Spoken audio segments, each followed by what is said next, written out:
Bismillahirrahmanirrahim. Assalamualaikum warahmatullahi wabarakatuh. Alhamdulillah, syukur kehadrat ilahi kerana dengan rahmat dan izinnya sekali lagi diberi peluang dan kesempatan ke udara dalam program Sembang Santai Ilmu Buku dan Inspirasi. Sebuah program di mana kita berbual secara santai sambil menyelami kisah-kisah menarik berkaitan buku, berkongsi ilmu yang bermanfaat dan menggali inspirasi daripada pengalaman serta pemikiran para tetamu jemputan. Apa khabar semua hari ini? Harapnya hari ini semuanya masih baik dan sihat walafiat. Hari ini kita akan bawakan satu topik yang saya kira sangat menarik juga. Dan bersama saya hari ini tuan-tuan dan puan-puan, hari ini saya berasa sangat seronok kerana dah lama menanti tetamu ini. Hari ini kita bawakan beliau ke sini untuk menjadi tetamu podcast kita pada hari ini. Bersama dengan saya tidak lain tidak bukan penulis e-book Haji Seronok, teknologis Haji Muhammad Hamka bin Embong atau lebih dikenali sebagai Hamka Kereta Mayat. Beliau merupakan seorang penulis karya kreatif yang menulis 10 judul buku pelbagai topik, pengarang tanjak, blogger, YouTuber dan kini bertugas sebagai jurutera pengajar di UMPSA. Selain Ibu Haji Seronok, antara karya beliau yang sempat saya petik, buku kisah anak bini, Menangkap Dajjal di Waktu Duha, buku terakhir tentang hantu, Ngetih di Kubur Ayah dan Kerana Dia Anak Syurga. Assalamualaikum Tuan Haji. Waalaikumsalam warahmatullahi wabarakatuh. Apa khabar? Harap sihat je tak? Pertama kali saya nak ucapkan tahniah lah atas kejayaan gelaran teknologis baru-baru ini. Alhamdulillah. Okey, so Tuan Haji, kita terus kepada perkongsian kita. Apakah inspirasi utama yang mendorong penulisan buku Haji Seronok ni? Alhamdulillah. Jadi saya panggil Puan Ya, Puan. Okey, macam ni Puan. Jadi soalan tadi apakah yang mendorong penulisan buku Haji Seronok ni? Okey. Dia macam ni lah, kalau kita dulu masa kecil-kecil kan, tengok atuk ataupun mak ayah kita balik pada Mekah, dia orang bawa gambar lah. Okay. Jadi kita suka dengar dia orang bercerita kan. Yeah. Jadi sekarang ni dia orang dah tak ada. Cerita tu pun dah hilang di telan zaman lah. Maka apa yang buatkan saya terinspirasi, saya nak dokumentasikan, yang mana niat saya nanti anak saya, cucu saya kan, bila dia baca tu dia tahulah perjalanan seorang atuk dia dulu. Sewaktu bersama setiap orang ada pengalaman dia sendiri, dan sebagai cucu saya rasa kita semua teruja nak dengar atuk kita pergi haji, kisah dia bagaimana. Itulah jawapannya insyaAllah. Okey. Dari segi pemilihan tajuk tu macam mana Tuan Haji boleh terpilihnya tajuk Haji Seronok tu? Adakah berkaitan dengan haji tu sendiri ataupun ada maksud tersirat di sebalik Haji Seronok tu? Okey, sebenarnya kalau orang pergi haji Malaysia ni dipanggil jemaah haji tamatuk. Okey. Dia ada haji ifrad kan. So ada haji kiran. Malaysia ni majoriti haji tamatuk. Tamatuk ni maksud dia dalam bahasa Malaysia, bahasa Melayu, seronok. Okay. That's why nama dia Haji Seronok. Kenapa seronok? Sebab kalau dia punya tertib dia lebih longgar lah berbanding dengan haji kiran atau haji ifrad. Yang mana jemaah Malaysia ni lepas dia buat umrah, dia boleh bebas larangan ihram. Itu yang seronok tu. That's why nama dia Haji Tamatuk. Jadi saya tulis buku ni Haji Seronok. Jadi adakah daripada pengalaman Tuan Haji sendiri mempengaruhi kandungan yang ditulis dalam buku ni? Ya, sebab bila sebelum saya pergi haji ni, saya selalu dengar kisah macam haji ni terlalu tak seronok lah kan, macam-macam ujian, tapi rupanya seronok sebenarnya. That's why saya kekalkan dengan tajuk Haji Seronok tu. Berapa lama masa Tuan Haji ambil untuk menulis sehingga menyiapkan, kalau tak salah saya, buku Haji Seronok ni ada 3 part 1 hingga part 3. Jadi masa bila Tuan Haji mengambil masa untuk menulis buku ni? Sebenarnya saya secara tak langsung, waktu haji tu pun saya dah tulis dah. Sebenarnya bila kat sana, dekat Mekah tu, kita banyak buat itikaf kan, itikaf di masjid. Saya pecahkan pada 6 part lah itikaf ni. Dakwah, solat, Al-Quran, zikir dan doa, serta saya ruangkan masa juga untuk menulis. Jadi pada masa tu saya tulis terus dekat Facebook lah, apa-apa saja, pengalaman, sharing semua. Jadi bila dah habis haji tu dah selesai dah. Cuma saya compile je jadi 3 part tu. Dalam masa 2-3 bulan lepas tu dah siap dah. Cuma mungkin selepas tu mencantikkanlah sikit lagi. Okey. Kalau tengok dalam buku ni, kebanyakannya saya pun ada baca jugalah. Kebanyakannya posting-posting Tuan Haji di Facebook pun saya memang orang kata majoriti saya mengikuti lah. Terima kasih. Dan juga Ibu Haji Seronok tu pun saya dah baca, tapi minta maaf saya pun belum habis. Baru part 2. Tapi adakah keseluruhannya dalam buku Haji Seronok tu memang tentang pengalaman haji haji Tuan Haji sendiri masa tu? Ya, betul. Jadi apa yang lain lah kalau tanya pasal kalau selain di pasaran dah banyak ada buku travelog haji kan. Ada Yufur Rahman. Sebenarnya bila saya banyak-banyak juga baca buku sebelum pergi haji. Jadi ada satu benda tu saya cari, saya tak jumpa, mungkin kelemahan saya lah. Iaitu kisah haji yang orang buat seiring kisah Nabi, haji Nabi dan haji kita. Betul. Jadi saya terfikir saya akan, kalau saya pergi haji saya nak buat benda tu. Dan terhasil lah karya saya tu, yang mana di belakang cerita saya tu ada kisah haji Nabi dan saya seiringkan apa Nabi buat dan kenapa kita tak boleh buat yang macam Nabi buat. Itu yang saya rasa situ pun ada seronok dah kat situ. Ya, maksudnya perjalanan haji Rasulullah tu sendiri Tuan Haji kaitkan dengan perjalanan haji jemaah kita. Ya, benar. Saya buat macam back to back lah. Tarikh yang Rasulullah buat apa, yang jemaah Malaysia buat apa, dan apa halangan dan kekangan, dan apa yang kita boleh betul-betul sunnah, apa yang kita boleh, yang terpaksa kita lengahkan lah atas masalah mesyuarat apa semua. Jadi saya seiringkan supaya kita tahu kat mana yang afdal, kat mana yang kurang afdal, supaya kita boleh buat yang terbaik lah. Dalam buku ni kalau nak kira, apakah pengalaman yang paling berkesan lah yang ingin dikongsi dengan pembaca? Pengalaman yang paling berkesan, okey, sebenarnya haji setiap orang memang tak sama lah kan. Cuma yalah, sebelum ni kita tengok Kaabah Mekah dari jauh, dan bila kita pergi sendiri, kadang-kadang saya ternampak jugalah ada orang bila dia pergi haji, dia masih lagi solat, contoh solat kat hotel kan. Jadi benda-benda ni saya terfikir, saya ingat dulu haji ni satu tempat untuk kita berubah. Sebenarnya haji ni dia bukan tempat berubah, sebab ramai je orang pergi haji tak berubah. Jadi haji ni dia sebenarnya tempat untuk kita enjoy kita punya knowledge. Kalau kita dah ada ilmu, sampai sana kita dapat enjoy kita punya knowledge tu. Everything lah. Contoh kalau kita dah biasa jaga solat jemaah kat Malaysia, bila pergi sana insya-Allah kita boleh jaga solat jemaah dengan enjoy. Tapi kalau kita tak pernah solat berjemaah, sampai sana pun jadi berat juga kan, banyak kat bilik. Jadi Allah bagi nampak lah. Jadi benda ni jadi saya pun terpanggil lah.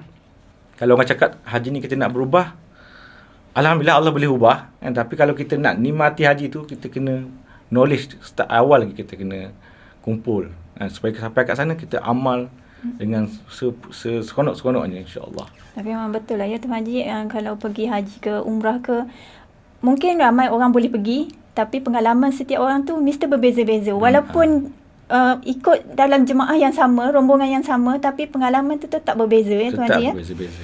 1001 cerita ada. Betul. Itulah kalau dah baca, setakat yang saya bacalah dalam buku Ibu Haji Seronok ni, banyak Tuan Haji selit-selitkan tips, doa-doa dan juga panduan untuk bolehlah kita sebagai guide lah kan, bagi orang yang mungkin pertama kali untuk mengerjakan haji itu. Bagaimana Tuan Haji menggambarkan cabaran dan kegembiraan sepanjang pekerjaan haji itu? Jadi saya selit sikit pasal tips yang saya banyak selit tu. Sebenarnya saya suka POV saya waktu orang baca ni, orang yang betul-betul zero. Ini betul-betul zero. That's why bila saya tulis tu, saya akan bagi guide. Even doa pun saya bagi guide. Sebab kadang-kadang ada orang ni, dia tak tahu nak doa apa. Betul. Tak tahu nak doa apa. Panjang umur, murah rezeki. Tu je yang dia tahu kan. Tapi kalau kita pergi lebih dalam lagi kan, panjang umur ni syaitan pun doa panjang umur. Allah makbulkan dia dan laknat dia. Murah rezeki, korun pun minta kan, Allah laknat dia. Jadi dalam doa pun banyak yang orang macam terlepas pandang lah apa sebenarnya kita nak doa. Jadi dalam buku saya tu banyaklah saya cerita formula ataupun ilham bagaimana kita nak doa panjang-panjang yang mirip dengan doa Rasulullah SAW. Yalah, yang menarik juga yang saya nampak, Tuan Haji siap kata simboliknya kita melontar 7 biji batu tu, siap ada pula 7 7 penyakit hati. 7 penyakit hati, Ya. 21 penyakit hati, semua tu. Jadi memang untuk saya sendiri yang memang tak pernah lagi pergi haji pun, saya rasa dah nampak dah seronok kat situ, dah boleh bayang perjalanan haji tu. Memang cabaran tu memang kita tak boleh elak lah kan. Ya, betul. Pasal penyakit hati tu, kita selalu dengar pergi haji ni kita nak buang penyakit hati. Ada 7 biji batu setiap kali melontar, 21 biji satu hari. Jadi sebenarnya bila kita nak ubat kita punya hati, kita kena tahu penyakit. Kadang kita tak tahu penyakit riak, ajuk, sombong, takabur, hasad, dengki, macam-macam ada. Jadi rupanya bila kita senarai ni 70 tu bermacam-macam. Jadi bila kita dah tahu penyakit hati, insya-Allah mudahlah untuk kita merawatnya. Tahu macam penyakit kita lah, kita dah diagnos kecil manis, kita tahulah dia punya penawarnya, insya-Allah. Apakah mesej utama yang ingin Tuan Haji sampaikan kepada bakal-bakal jemaah haji ataupun yang mungkin bakal jemaah umrah pun sama, sebabnya pekerjaan haji dengan umrah ni ada yang sama dan ada yang berbeza sikit. Apa mesej utama yang Tuan Haji nak sampaikan dalam buku ni kepada bakal jemaah haji? Okey, saya share sikit. Suatu saya kat sana, orang panggil saya adik. Sebab ramai orang tua. Orang panggil saya adik. Kat bilik saya pun semua orang tua. Padahal saya dah tua dah kat sini kan. Kat sana orang panggil adik. Dia apa saya nak sampaikan, seolah-olah kita ni punya masyarakat ni suka nak, bukan sukalah, mungkin ada masalah hidup atau apa, dia orang nak pergi haji waktu tua kan. Sebab mungkin waktu tu dah stabil, anak dah besar. Tapi saya rasa seronok haji ni kalau kita pergi waktu muda kan. Sebab haji ni dia banyak guna tenaga. Betul. Dan saya sendiri tengok bagaimana orang tua ni kesianlah. Lagi-lagi orang tak ada penamping, tak ada anak kan. Tanya kenapa tak buat anak, duit tak cukup. Jadi dia sangat-sangat mujahadah. Kat sana memang banyak guna tenaga, tawafnya, sa'irnya. Berjalan 7 km, 3 km kan. Jadi apa yang saya nak tekan kat sini, kita ubahlah mindset kita. Kalau dulu kita yang muda-muda ni hantar atuk dengan ayah kita yang tua-tua pergi haji. Zaman sekarang ni biar kita hantar anak-anak kita pergi haji. Kita cari duit awal-awal, kita hantar anak kita pergi haji. Bukan dia hantar kita yang tua, kita hantar dia yang muda. Ya, kerja haji ni perlu kesihatan mental, fizikal tu yang paling perlulah ya. Seiring fizikal, mental, spiritual, financial, physical, semualah material kan. 5 perkara tu penting. Sebab pasal material tu kan, dari segi financial, memang berat jugalah cabaran Tuan Haji untuk kan masa dapat tawaran tu, dengan betul, nak mencukupkan keuangan semua tu. Sebab saya takziah jugalah pada penyumbang daripada syurga tu, peminjam daripada syurga tu yang memang saya sebab jugalah baca tu. Arwah Kak Ros tu. Tapi tahun ni lagi tinggi. Pada tahun saya tahun tu dah 32,000. Tahun ni kawan saya dah 40,000 dua orang. Even sampai dia tak bawa pasangan dia kerana dia kata tak cukup kewangan. Tapi itulah sebenarnya bila Allah pilih kita, walaupun kita nampak tak cukup, sebenarnya kita ni ada satu lagi kemampuan berhutang. Ada orang cakap tak mampu jangan pergi, tapi kita mampu berhutang kan. Rasulullah SAW pun berhutang. Hutang ni pun sunnah. Dan orang yang berhutang ni insya-Allah niat membayar itulah sunnahnya. Jadi bila kita niat nak hutang kerana Allah pun, Allah hantar penghutang dari syurga. Dan saya pun tak sangka datang bagi satu amount yang besar dan halal kalau mati. Ini kalau orang dengar berebut ni. 15,000 ya Tuan Haji. 15,000 bukan senang, bukan RM15 orang nak bagi macam tu kan. Belum lagi saya cerita, itu penghutang yang bagi sumbangan pun yang kita sebenarnya kita pernah dengar orang pergi haji, kita bagi 50 kan, 100. Tapi bila kita pergi haji ada orang bagi 2,000, 3,000, bagi gitu je. Kita kata ya Allah, betapa dunia ni ada celah-celah, masyarakat ni ada orang yang Allah Ta'ala jadikan dia sebagai ahli syurga lah sebenarnya. Betul-betul. Tuan Haji selalu ada menyebut pasal luka kecil, ujian-ujian lah dekat sana. Memang setiap orang yang pergi tu memang tak akan terlepas lah daripada ujian. Macam mana Tuan Haji melalui ujian-ujian tu? Jadi itulah saya nak bagi tahu, saya pun bukan wali Allah kan. Kalau kita macam semua perfect je, macam wali lah kita. So bila ada ujian-ujian kecil ni menandakan bahawa kita ni memang pendosa, layak diuji kan. Dan kita sebenarnya bukan mencarilah. Kalau ada tu alhamdulillah. Kalau tak ada tu risau kan. Macam Sayyidina Abu Bakar radhiyallahu anhu, bila dia sepak batu, berdarah kaki dia cakap alhamdulillah. Sebab apa? 2-3 hari ni dia okey je.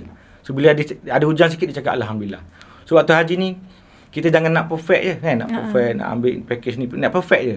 Sebab Rasulullah SAW pun diuji. Haji pertama bernyah Hudaybiyah, kan, terpaksa patah balik, kena cukur rambut, kena bayar dam dan sebagainya.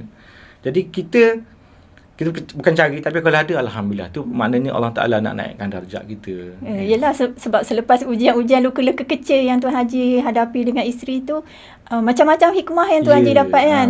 Contohnya yang hampir tertinggal bas masa ziarah wadak Nabi tu kan. Yang tu macam macam kita kadang tu kita tak terfikir dengan akal kita yang biasa kan, dengan keadaan tu. Yalah, bila saya dengar kisah-kisah ajaib orang pergi haji kan, saya pun dalam hati saya takkan dapat kisah-kisah ajaib ni, tapi dengan izin Allah Taala saya berhadapan dengan benda yang saya rasa ajaib lah kan. Sebab kalau ikutnya memang tak logik benda tu boleh berlaku. Itu saya cakap tajuk dia bertemu wali Allah. Bukan sebab saya, sebab dia. Sebab dia masa seolah-olah berhenti. Orang macam tunggu saya kan, padahal dah lama tu. Tapi itulah, bila Allah Ta'ala dah buat keputusan, insya-Allah. Kan? Tu sikit saya rasa orang lain lagi hebat lagi dapat pengalaman. Mungkin masa tu logik akal kita kata menyusahkan ni, macam ni semua halangan kan. Tapi kita tak tahu hikmah di sebalik tu Benar.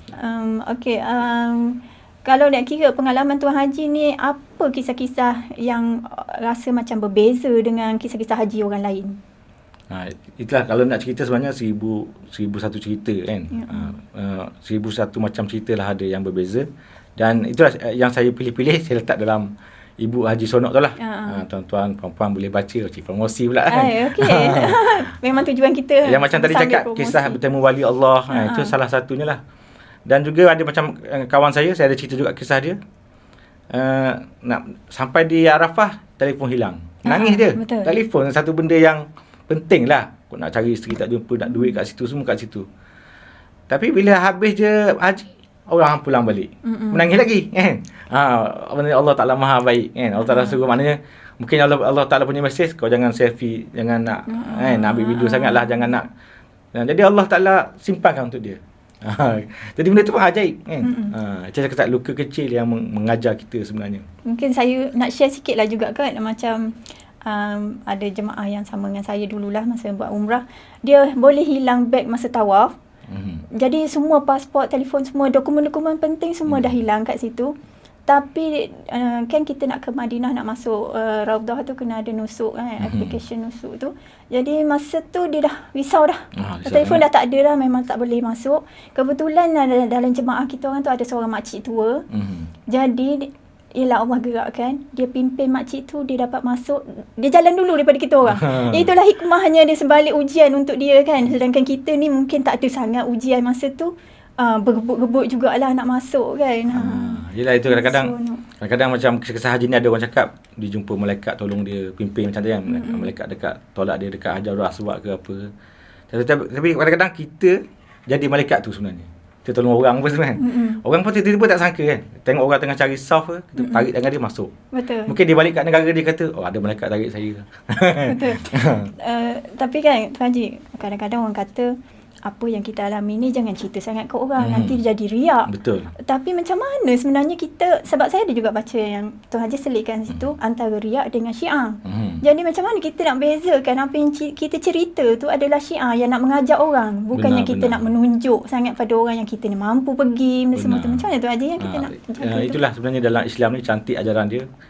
Yang mana amalan ni ada tempat kita boleh syiar kan, ada tempat kita kena sembunyikan kan. Ada tempat jadi itu saya pun tulis kat awal masa intro tu, saya dah tulis dah antara keresahan saya lah. Saya takut bila kita bercerita ni datang riak, takabur kan. Tapi itu bila saya tulis tu, saya cakap, saya doalah dekat Allah sekiranya benda ni mendatangkan keburukan, jangan zahirkan kan. Payahkanlah saya menulis benda ni. Tapi kalau benda ada kebaikan, mudahkanlah. Dan alhamdulillah Allah mudahkan. Kalau buat syiar ni sebenarnya dalam Islam, kalau rukun Islam tu 5 perkara tu kita kena syiar. Masuk Islam kita kena war-warkan. Tak boleh cakap saya masuk Islam tak senyap. Sebab apa? Sebab nanti bila dia mati ada masalah waris apa semua. Dia kena syiar. Kadang sahabat ni dia pergi depan Kaabah ucap la ilaha illallah kena pukul. Kan? Begitu juga solat. Nabi SAW suruh azan kuat, bukan suruh sembunyi-sembunyi. Jadi bukan riak tu, itu syiar. Apa syiar ni kita rasa sangat seronok kerana Allah Ta'ala pilih kita jadi orang Islam. Allah Ta'ala pilih kita buat amal ni. Tapi memang syaitan akan kacau. Kan? Dan Nabi pesan pergi masjid, ambil wuduk pada rumah. Ada kesan wuduk kat muka. Bukan nak riak. Dan Nabi kata pergi jalan lain, balik jalan lain. Bukan nak riak, itu syiar. Kita kena faham tu. Syiar ni kita dakwah sebenarnya. Kita dakwah melalui amalan kita. Betul juga puasa. Kalau kita baca dalam fadilat puasa pun, kalau ada orang mengumpat, kita cakap kat dia, hey, saya sedang berpuasa. Tolong hentikan. Bukan kita riak kat dia. Kan? Kita nak cegah dia. Macam kita seorang je puasa. Tapi Nabi sudah cakap macam tu. Zakat pula kita kena jumpa amil, ada akad dia. Dan haji apatah lagi, kita kena buat kenduri kalau mampu kan. Kita waruarkan pun jangan senyap pergi takut riak. Cuma yelah bila kita bercerita ni kena hati-hati. Niat syiar, jangan niat riak. Dan ada juga amalan yang tak sesuai, yang mana kalau kita cerita lebih pada kita pula kan. Tak ada kebaikan pada orang, kita jangan cerita juga. So benda ni kena select, ada knowledge juga, kena ada ilmu juga. Sebab menyembunyikan amal pun satu kerugian kepada orang lain kan. Bercerita amal pula kerugian pada kita. Jadi kita, Islam ni dia wasatiyah, pertengahan. Kita bercerita kalau benda tu ada kebaikan dan kita insya-Allah niat syiar, insya-Allah selamat. Jadi benda ni kena ada deep knowledge jugalah insya-Allah. Itulah ilmu tu penting lah sebelum kita pergi. Mungkin kita takut kita pergi ni sekadar macam bercuti-cuti pula kan. Kebanyakannya banyak kita tengok kes-kes yang macam tu, balik tak dapat hidayah. Sebab saya ingat pesan mutawif saya lah sebelum tu. Dia kata balik bawa 3. 1 hadiah, 1 hidayah, 1 hikayat, 1 hadiah dan 1 hidayah. Hidayah ni yang paling susah nak dapat. Nak kekalkan tu pun lagi susah. Jadi hikayat tu mungkin penceritaan yang baik-baik. Kita berkongsi, contohnya kita dah pergi ke tempat-tempat yang kata Nabi pernah pergi, kita cerita apa hikmahnya kat situ, apa perjalanan Rasulullah masa tu kat situ kan. Sikit saya boleh celah apa ni, kalau buat riak tadi lah. Saya baca dalam kitab Fadail Amal karangan Maulana Zakaria, ditulis siapa yang meninggalkan amal kerana takut riak, maka itulah riak. Sebab dia rasa bagus dah. Aku tak cerita ni sebab nanti aku bagus. Dia dah riak dah. Tapi kalau siapa yang bercerita dengan niat riak, dia jadi syirik pula. Sebab dia yakin cerita dia tu boleh bagi manfaat pula pada dia. Yakin selain pada Allah bagi manfaat, syirik pula. Jadi that's why ada tempat kita kena cerita tapi dengan hikmah lah. Dan ada tempat kita kena sembunyikan juga dengan hikmah. Wasatiyah, pertengahan insya-Allah. Okay, Tuan Haji, kalau lah mungkin benda ni nampak macam mustahil, tapi takkan mustahil kalau Allah berkehendak. Jika Tuan Haji berpeluang menunaikan haji sekali lagi tu, apakah yang akan Tuan Haji lakukan secara berbeza lah daripada yang sebelum ni? Benar. Sebenarnya ialah first time saya pergi, saya dah belajar dah sirah Rasulullah tu. Tapi masih ada lagi tempat-tempat saya tak mampu nak ikut lah. Dan saya kat sana saya nampak, kat sini saya punya. So kalau ditakdirkan oleh Allah SWT pergi haji lagi, saya cubalah buat semirip yang Rasulullah SAW buat. Contohnya, kita bermalam dulu di Mina sebelum ke Arafah, contoh. Tapi benda ni tak wajib, tapi Rasulullah buat. Dia afdal. Ataupun kita berdoa lah dekat tempat yang Nabi berdoa. Kadang-kadang kat sana kita tak pernah pergi, tak tahu kat mana. So bila kita dah balik, kat situ. Patut kita pergi kat situ kan. Benda-benda macam tu lah. Walaupun dia kecil, tapi kita nak menyerupai Rasulullah SAW kan. Sebab tu ada sikit saya nak celah kat sini. Saya ada baca orang kongsi lah. Ada orang ditegur orang buat umrah banyak-banyak. Dia kata Nabi buat umrah 4 kali je. Kita kena buat tawaf banyak-banyak kan. Tapi bagi saya benda ni macam kurang tepat lah. Sebab ada sahabat Rasulullah SAW ni, dia pakar haji. Dia ikut sama-sama dengan Nabi. Dia sendiri buat 1000 umrah. Kan? Dia sendiri buat 1000 umrah. Jadi kenapa kita nak halang orang buat umrah? Sebab dalam umrah ni ada tawaf, ada sa'i. Kalau tawaf ni tawaf kita teruskan. Tapi kalau orang nak buat umrah, kita teruskan juga. Kan? Jadi benda ni saya tengok macam ada trend jugalah. Contoh kalau bulan puasa, sebut je lah kalau bulan puasa, ada geng yang tadarus 30 juzuk. Ada orang petikaikan, kenapa baca 30 juzuk tapi tak faham makna? Lebih baik baca 2 surah faham makna. Orang tu dah dapat hidayah baca 30 juzuk, teruskanlah. Yang 2 surah tu kita tambahlah lagi. Betul. Sama juga orang tu dah nak buat tawaf banyak-banyak dengan sa'i, umrah lah maksudnya. Teruskanlah, kita jangan pertikaikan. Rasulullah SAW dia buat 4 kali ialah faktor perang umur. Dan Rasulullah kat sana, kita datang sekali tu je, 47 hari kat sana. Tak salah nak buat umrah banyak-banyak. Itu saya punya mesej lah. Lagipun ada juga yang kata antara satu umrah ke satu umrah tu adalah penghapus dosa kan. Benar. Jadi rasa macam kalau berkemampuan, berkelapangan, rasa tak salah lah. Tak salah. Buat tu. Orang nak buat amal, kita jangan halang. Kan? Kalau ada benda kita pernah perbaikan, kita tambah baik. Tapi jangan kita halang. Ni baik, ni tak baik. Bukan kerja kita. InsyaAllah. Okay. dari segi pengalaman haji, pengalaman perjalanan haji Tuan Haji ni, apakah yang boleh mengubah kehidupan dan perspektif Tuan Haji lah selepas pulang ke tanah air? Okey, macam saya cakap tadi lah, yang isu orang tua baru nak pergi haji kan. Saya punya visi misi saya pun, saya harap nanti anak-anak saya pun dapat pergi haji awal jugalah. Saya yang hantar dia dekat airport, bukan dia yang hantar, sebab dia dah lepas kan. Macam tu. Itu satu lagi yang betul-betul berbeza, sebab sebelum ni kita tengok Mekah, Kaabah dari jauh. Bila kita pergi tu, dirindu lain macam lah. Betul, kan? Tuan Haji. Dan bangun pagi, 3 pagi tu kita rasa macam kat Mekah kadang. Dengan kegelapan tu, kita pun rasa gegar-gegar. Kat Malaysia. Betul. Nangis pula tengok. Betul. Sekarang ni kalau tengok video TikTok ke YouTube ke, memang mengundang sebab lah. Dia bukan sedih, tapi dia sebab kan. Macam sayu je. Jadi benda macam tu. Jadi kita nak pergi masjid pun tak apalah. Mekah jauh, kita pergi masjid. Macam saya pun, saya suka pergi masjid jalan kaki kan.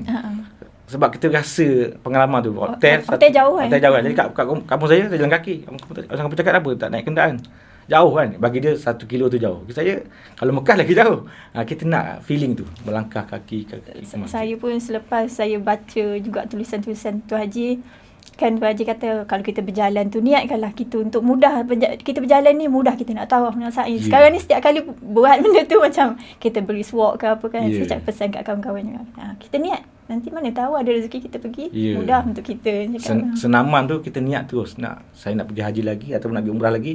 Senaman ni untuk latihan tawaf saya. Kan? Macam anak saya sekarang, ada satu anak saya ni, dia gemuk sikit. Saya cakap dia, kuruskan ni niat, kita punya niat misi kuruskan mayat. Supaya kalau kita mati nanti orang angkat tak berat. Kain kafan tak besar, kubur tak luas sangat. Jadi kita ibadah, kita punya diet tu.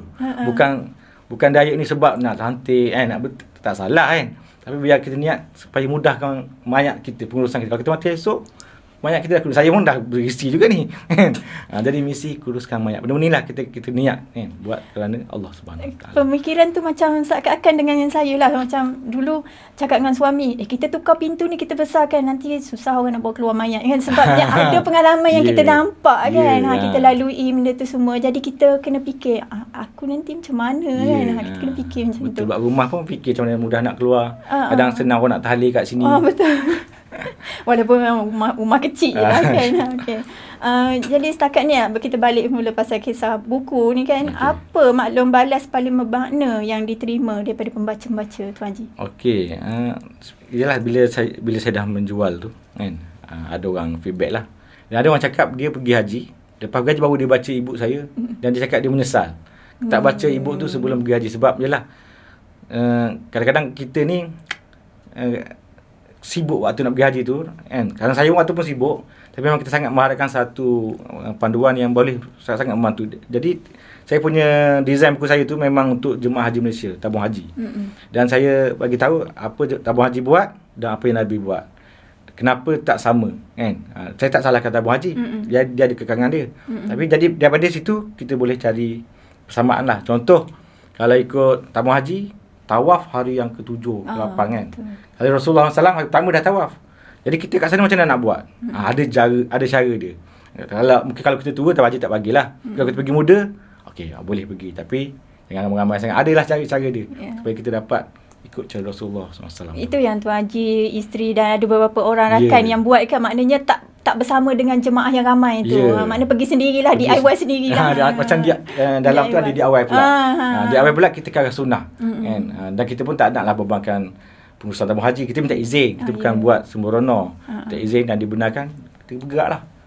InsyaAllah. Mungkin kita pun dah nak sampai penghujung. Mungkin Tuan Haji boleh kongsikan bagaimana sekiranya ada penonton-penonton di luar sana yang teringin nak mendapatkan buku e-book ni, mendapatkan e-book ni. Okey, saya ni boleh di Google je lah, Angkar Kereta Mayat. Dan nanti jumpalah saya punya Facebook ataupun saya punya YouTube ataupun saya punya TikTok ke apa. Jadi boleh mesej saya kat tepi tu je kan. Sebab saya pun taklah secara menyeluruh sangat, saya besar-besaran sangat ni. Biasa musim haji ramailah orang datang tanya. So boleh Google dan PM saya. InsyaAllah saya akan kongsi link, boleh dapatkan terus. InsyaAllah hari pertama hari pertama email, insyaAllah hari tu juga saya akan balas lah, sebab dia akan trigger dekat saya punya telefon. Memang betul lah, sebab saya pun ada tu, memang cepat lah respon daripada Tuan Haji tu. Memang siapa yang berminat tu tak akan menunggu lama lah. InsyaAllah hajat akan tercapai cepat lah. Soalan terakhir Tuan Haji, boleh Tuan Haji kongsikan buku yang Tuan Haji suka baca ataupun yang terkini yang Tuan Haji sedang baca? Okay, sekarang ni pun oleh sebab dah waktu sekarang ni kan kita sibuk dengan kelas kelas apa semua. Saya ni sekarang ni sedang menulis buku tentang Rumahku Syurgaku. Jadi saya banyak baca bahan-bahan bacaan berkaitan dengan Rumahku Syurgaku lah. So bila kita menulis, kita akan banyak baca bahan-bahan yang berkaitan lah sebenarnya. Dan bahan tu lah tak tertumpu pada buku. Kadang-kadang artikel ataupun risalah-risalah ataupun tesis yang berkaitan, supaya kita punya penghasilan tu lebih bermakna lah. Okay. Kalau ikutkan banyak lagi benda nak tanya, nak borak-borak, tapi sebab masa kita agak terhad Tuan Haji, jadi saya sikitlah saya nak bagi kata-kata sikitlah kepada jemaah haji akan datang yang menonton ni. Oleh sebab rukun haji ada 5 perkara kan. Ada niat, wukuf, tawaf, sa'i, cukur tu semua tertib, ada 6 kan. Jadi saya nak ingatkanlah juga. Pertama, bila kita pergi haji ni, kita akan pergi tawaf Kaabah. So bila kat tawaf Kaabah, kita ingatlah Nabi Ibrahim AS yang mula-mula buat Kaabah tu. Maka bila kita ingat Nabi Ibrahim AS, kita ingatlah pengorbanan dia, pengorbanan baginda, dan kita banyakkanlah berkorban supaya Allah Ta'ala pilih kita. Yang kedua, kita akan sa'i. Lepas tawaf sa'i ni kita ingatlah pada Siti Hajar alaihissalam, isteri Nabi Ibrahim AS, yang mana seorang wanita yang tak give up dalam mencari air. 7 pusingan Allah Ta'ala bagi dia rezeki sampai sekarang. Jadi kita jangan pernah give up, jangan putus asa. Sebenarnya dalam hidupan kita ni ada zam-zam kita masing-masing. Cuma kita give up je. Kalau kita tak give up, Allah Ta'ala akan bagi zam-zam, solution yang bersifat penyelesaian sepanjang zaman. Seterusnya kita akan bercukur lah kan. Bila bercukur ni, kita ingatlah kisah Nabi Ismail AS yang sembelih kan. Tapi Allah ganti dengan cukur je. Jadi apa maksud dia? Redha kan. Nabi Ismail seorang yang redha, terima saja perintah Allah Ta'ala, tak ada banyak songeh. Kita pun sama, kena belajar redha kan. Bila kita redha, Allah Ta'ala akan buka jalan. Dan last sekali tertib lah. Tertib ni adab akhlak yang mana Rasulullah SAW tunjukkan. Maka kita belajarlah adab akhlak kan. Waktu haji penting, dan bawalah akhlak yang baik tu keluar pusing haji, insya-Allah. Itu pesanan saya lah. Insya-Allah. Okey. Saya rasa macam seronok tu memang sebab kita bila bercerita bab haji ke bab umrah Mekah Madinah ni memang tak siapa yang seronok. Tak seronok. Pergi haji belum? Belum lagi. Kalau ikutnya lambat sangat lagi. InsyaAllah Allah boleh cepatkan. Betul, Allah boleh cepatkan ikut tak semestinya kan. Jadi jalan-jalan. salah satunya saya doa-doa yang Tuan Haji banyak menerima kiriman doa sebelum nikah, masa hari Arafah, dan salah satunya adalah doa saya. InsyaAllah. Alhamdulillah sampai saya ke sana. InsyaAllah sampai. Okey, baik tuan-tuan dan puan-puan sekalian, seperti yang itulah yang kita dapat kongsikan pada sesi kali ini tentang Ibu Haji Seronok. Memang seronok ya, rasa macam tak puas bila bercerita tentang kisah haji, kisah umrah. Bagi siapa yang pernah ke Tanah Suci pasti boleh membayangkan situasi dan keadaan di sana. Jadi terima kasih sekali lagi pada Tuan Haji Hamka kerana sudi bersama kita hari ini. Terima kasih anda semua yang mengikuti kami di podcast Sembang Santai Ilmu Buku dan Inspirasi, anjuran Unit Pengurusan Ilmu Perpustakaan Universiti Malaysia Pahang, Al-Sultan Abdullah. Jangan lupa like, share video kami di Facebook dan Instagram. Jangan lupa untuk subscribe juga kami yang mengikuti kami di YouTube. Terus ikuti kami pada siri-siri seterusnya. Sekian saya, Nursaini Abdul Samad. Mohon mengundur diri. Jumpa lagi. Wabillahi taufiq wal hidayah. Assalamualaikum warahmatullahi wabarakatuh.